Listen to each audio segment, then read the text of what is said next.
Okay, here we go.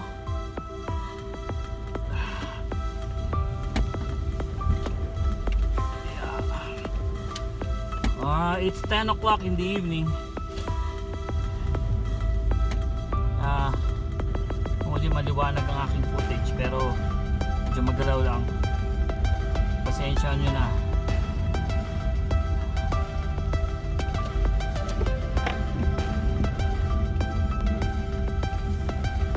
Hindi naman pala bugso lang naman pala ang hangin.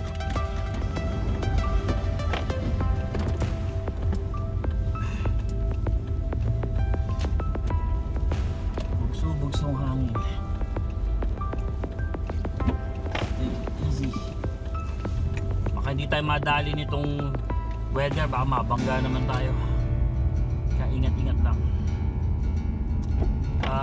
So far di pa ako nakakuha ng matinong holder, kaya kaya nyo na tumakalog-kalog. Naku, kung ako lang, hindi ako gagalabas ang ganitong weather. Okay na sana yung snow tsaka yung lamig, although hindi siya masyado malamig. It's I think +1.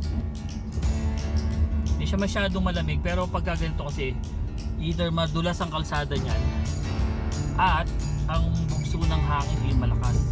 Although hindi siya consistent, ito yan, kung nakikita nyo medyo tagilid yung tagilid yung, nako, hindi nyo nakikita, nakafocus yung dun sa mata ni mali yung focus ng ating camera.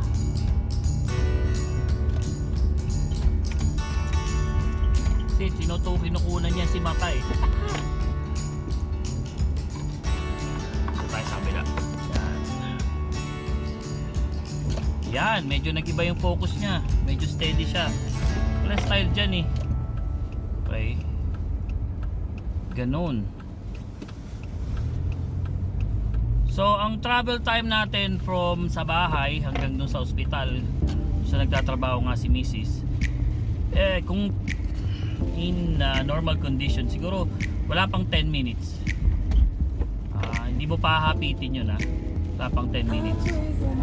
But ayoko rin namang hapitin yung takbo at ayoko rin namang magtagal dito sa sitwasyon na to, sa kondisyon na to. Kaya aalalay lang tayo. Kaya medyo maliwanag na. Kanina si mata yung nakatutok Iingat lang tayo sa ongoing at saka ongoing at coming. Yung mga sasakyan na manggagaling sa kaliwa, sa kanan, minsan kung hindi natin sila makita o baka sila naman natin makakita sa atin kasi sobrang lakas ng hangin. Yan na. Although wala, hindi naman tayo apektado. Normally pagka ganyang bugso, lalo na sa highway, maramdaman mo yung palag ng sakyan mo Medyo papalag yung sakyan mo. Pero to, wala naman. Kaya we'll take it easy. Dun sana ako dadaan sa highway Yun. Iipit yung aking narinig nyo ba yun? Iipit yung aking wiper sa likod. Bagal daw siya. Kaya dito na lang tayo. Ingat-ingat lang tayo. Dito tayo sa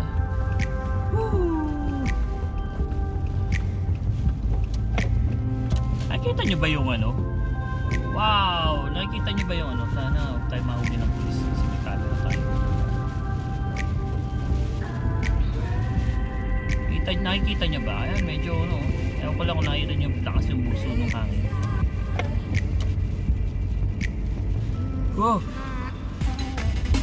Suot pa ako na makapal.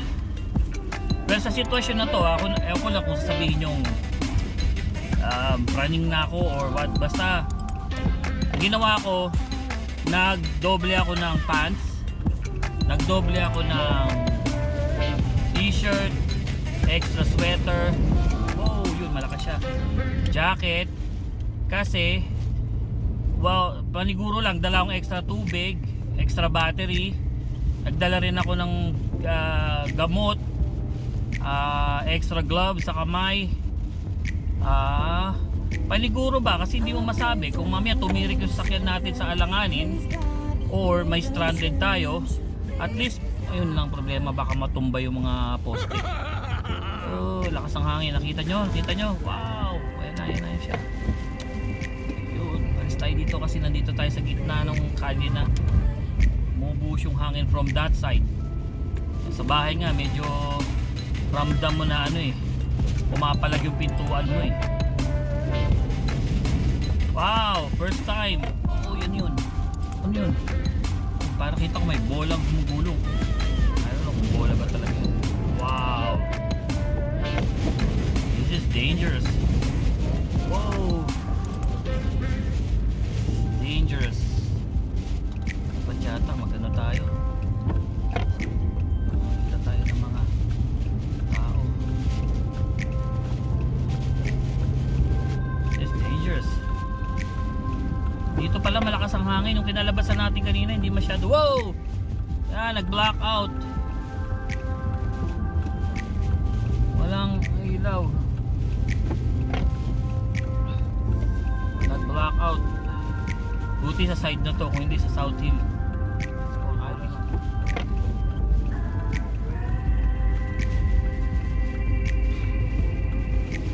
Hintay si Manong doon sa kato. Oops, hindi tayo makita.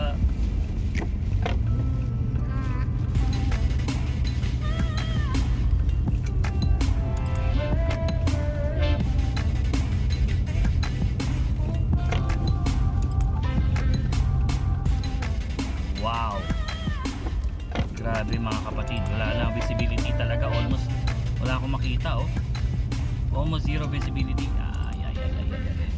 Para tayo nasa bundok. Mas lalo na dito, wala akong makita.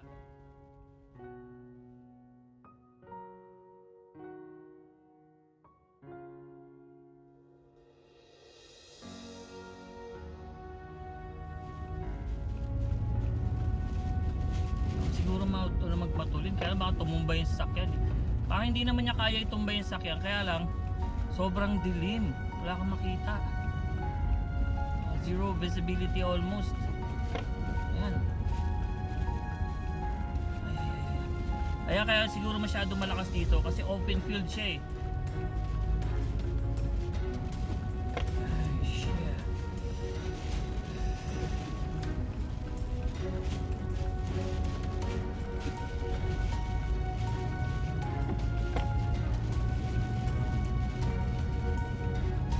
Sabihin open field siya, yung mga buhos ng hangin niya at saka ng snow nanggagaling sa field na nakalatag sa field, kaya wala tayo masyadong makita.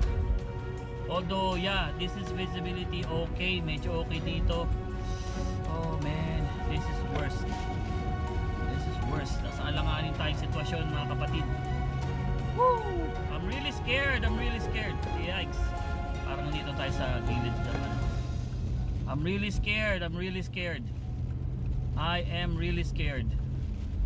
Oh my God, I can't see anything.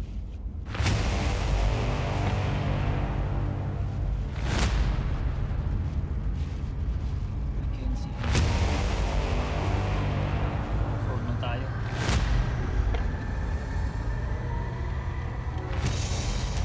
Oh, we can see the light. So I can't see the road. 5, 4, 3, 2, 1. Hindi kayo nagkakamali mga kapatid. Nakita nyo sa screen is as in zero visibility. I'm barely moving. Oh man. Yeah, yan. Medyo may nakita na kayong konti. Yikes. It's freaking scary.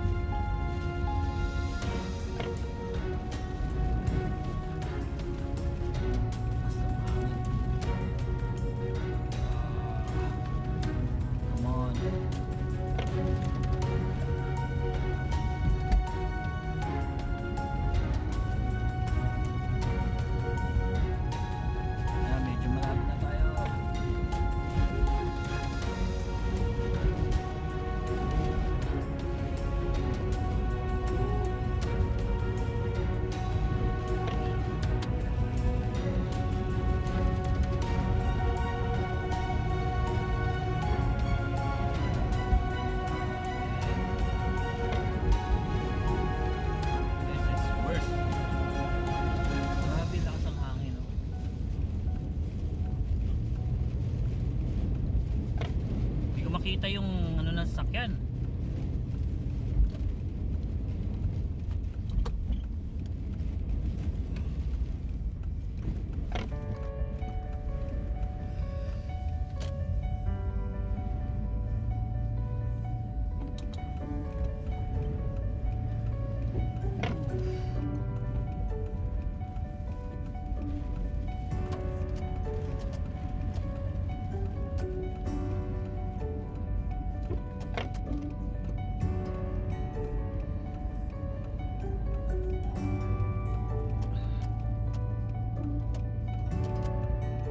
Nakikita nyo ba yung daan? Buti kayo.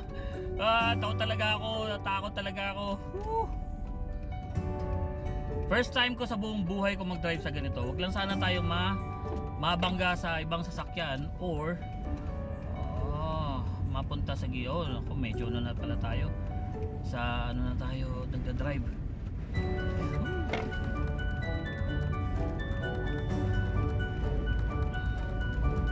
Wow.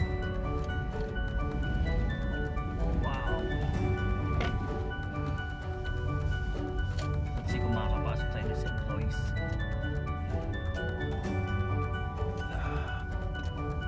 Bukas siya. Sarado.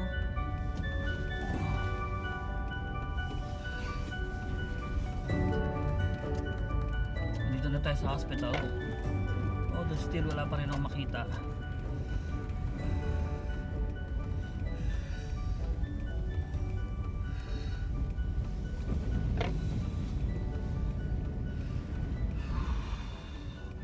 Hi, salamat, nakarating tayo pero ang problema pabalik. I'll keep you updated.